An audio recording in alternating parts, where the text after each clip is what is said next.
বিএনপিকে আসলে কেন ভোট দেওয়া উচিত হবে না। আমরা বিএনপির শাসনামল 2001 থেকে 2006 সাল যেটি দেখেছি সেটি দেখেছি ঘুষ দুর্নীতি দুঃশাসন অপশাসনের একটি মহোৎসব, দুর্নীতিতে চ্যাম্পিয়ন হতে দেখেছি আমরা বিএনপিকে, 10টা কষ্টের প্রবেশ দেখেছি, বিরোধী দলের নেতার সমাবেশে গ্রেনেড হামলা দেখেছি, তত্ত্বাবধায়ক সরকার ব্যবস্থা ধ্বংস করে একজন মাত্র বিচারককে প্রধান বিচারপতি এবং তত্ত্বাবধায়ক সরকার ব্যবস্থা প্রধান রাখার জন্য সংবিধান পরিবর্তন করতে দেখেছি। 10 বছর আমি যদি এর পরে আসি, এই 15 বছরের ফেসিবাদী ব্যবস্থায় বিএনপি নিজেরা কনফিউজ ছিল, জনগণকে কনফিউজ করেছে। আমি 2018 সালের ইলেকশনটাই সময় নাই, শুধু চট করে একটু বলি, 2018 সালের নির্বাচনটার মধ্যে এই নির্বাচন আনুষ্ঠানিকভাবে বর্জন করা হয়ই নাই।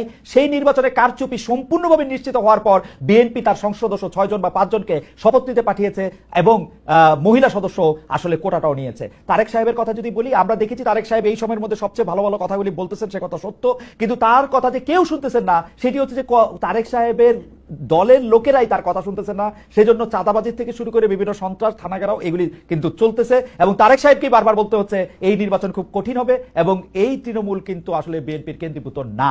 এই হচ্ছে আমার মানে 1 মিনিটে ঊর্ধ্বর সাথে আমি যতটুকু বলতে পারলাম বললাম। এটা যদি